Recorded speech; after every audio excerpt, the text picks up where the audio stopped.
Mis gentiles amigos, bienvenidos a Escudriñando tu Palabra. Vamos a continuar analizando las palabras claves que aparecen en la Biblia que contiene a la palabra de Dios.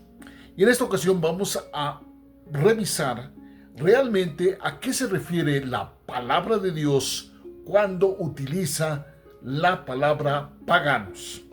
Es muy interesante que veamos detalladamente qué significa la palabra clave a la luz de la clave espiritual que existe en la palabra de Dios cuando le pedimos dirección al Espíritu Santo que nos conceda la oportunidad de entender, comprender, para aplicar plenamente el concepto de cada una de las palabras que aparecen en la Biblia. Y en este caso vamos a revisar la palabra paganos, la séptima palabra clave de las diferentes palabras que hemos venido analizando en Escudriñando tu Palabra. En la Biblia, la palabra paganos denota a las personas que no eran cristianas, judías o musulmanas. El término paganos era utilizado por los cristianos para referirse a los politeístas, es decir, aquellos que tienen una cantidad impresionante de dioses. Y como nos podemos dar cuenta, hoy en día no ha variado para nada, sino que sigue siendo exactamente igual. Esa palabra paganos se usaba en un sentido peyorativo o despectivo. Pagano es aquel que no pertenece a ninguna de las religiones monoteístas, como son el Islam, el judaísmo y por supuesto el cristianismo. Eran considerados paganos aquellos que no eran bautizados. A la luz del diccionario, la palabra paganus era el término en latín para referirse por los cristianos a aquellos que tenían multitud de dioses. Por lo tanto, podemos decir que la noción de paganismo, tal y como se entiende hoy en día, fue creada por la iglesia primitiva, es decir, por los primeros cristianos, comillas.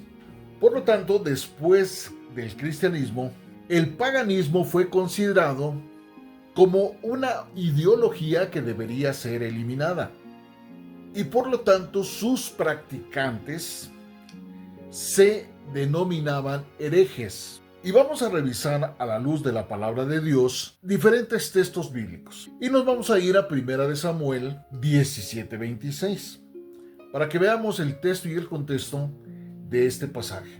Entonces habló David a los que estaban junto a él, diciéndole: ¿qué harán al hombre que venciere a este filisteo y quitase el oprobio de Israel? Entendamos por Israel aquel que busca a Dios y lo encuentra. Porque, siguió diciendo David, ¿quién es este filisteo incircunciso para que provoque a los escuadrones del Dios altísimo y viviente? Esto aparece en 1 Samuel 17:26. Como nos podemos dar cuenta a la luz de este pasaje, es evidente que todos los que no pertenecieran al pueblo de Israel eran considerados paganos. Pero veamos un pasaje extraordinariamente hermoso en el Nuevo Testamento que nos habla justamente de lo que Jesús consideraba pagano, para que veamos la diferencia entre el concepto de el rey David y la concepción que Jesús el Cristo le da al término pagano, que es exactamente lo que nos concierne. Vamos a Mateo 17, versículos 14 al 21, y veamos cuál es la concepción que Jesús el Cristo le da a la palabra pagano.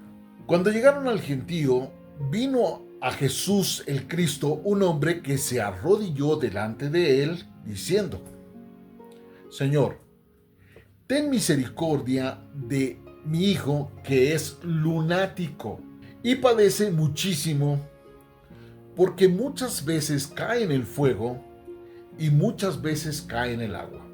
Aquí hay dos cosas muy interesantes que tenemos que analizar: fuego por un lado y agua por el otro. Y lo he traído a tus discípulos, pero no le han podido sanar. Respondiendo Jesús el Cristo les dijo, dirigiéndose a todos, no solamente al hombre que venía a pedirle ayuda: oh generación incrédula y perversa, ¿hasta cuándo he de estar con ustedes? Este pasaje es espectacularmente interesante porque nos da una concepción absoluta y una idea completa de lo que en realidad de verdad Jesús el Cristo está diciendo con respecto al paganismo, que es justamente lo que vamos a analizar. Y vuelve y pregunta, ¿hasta cuándo los he de soportar? Fíjense bien, oh generación incrédula y perversa. Incrédula y perversa. ¿Hasta cuándo voy a estar con ustedes? ¿Y hasta cuándo los he de soportar? Tráiganmelo para acá, al muchacho. Y enseguida Jesús el Cristo reprendió al demonio. Ojo, no al muchacho. Reprendió al demonio, el cual inmediatamente salió del muchacho. Y este quedó sano, completamente sano desde aquella hora. Podemos darnos cuenta que no es al muchacho al que reprendió Jesús el Cristo, sino al demonio que estaba interfiriendo para que el muchacho fuera considerado lunático o pagano.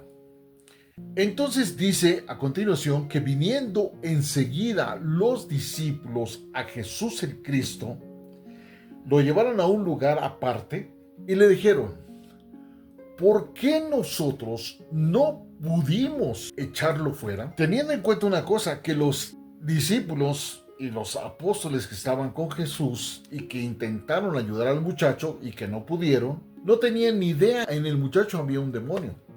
Pero sin embargo vienen y preguntan, ¿por qué nosotros no pudimos echarlo fuera? Y enseguida Jesús el Cristo les respondió, por su poca fe. No dijo que no tuvieran fe, dijo que era muy poca. Y la fe tiene que tener una convicción. Y ellos no tenían esa convicción. Creían, porque habían visto a su maestro echar fuera a los demonios, pero no tenían la convicción de que realmente ellos pudieran echar fuera a los demonios como lo hacía Jesús el Cristo. Y enseguida dijo, porque de cierto les digo que si tuvieran fe, aunque fuese tan pequeña como un grano de mostaza, le dirían a este monte, pasa de aquí, allá, y se pasará. Y nada, oigan bien, nada les será imposible. Ahora, ¿por qué se refiere Jesús al monte? Porque el monte es la iluminación, es el alcanzar el nivel de comprensión absolutamente necesario para poder lograr algo. Y evidentemente ellos no tenían ese nivel de comprensión para poder conseguir algo, porque su fe no tenía convicción. Ellos creían, porque lo habían visto, pero no tenían convicción. La convicción que ellos necesitaban de que podían hacer esto. Y enseguida les dijo, pero este género no sale sino únicamente con oración y ayuno. Ahora, ¿qué es esto? Es que estén todo el tiempo orando, suplicando, rogando, implorando, clamando, y que se abstengan de tomar alimentos. ¿O es el tener la convicción, la certeza, la seguridad y la absoluta y total confianza de que lo que digan les será hecho?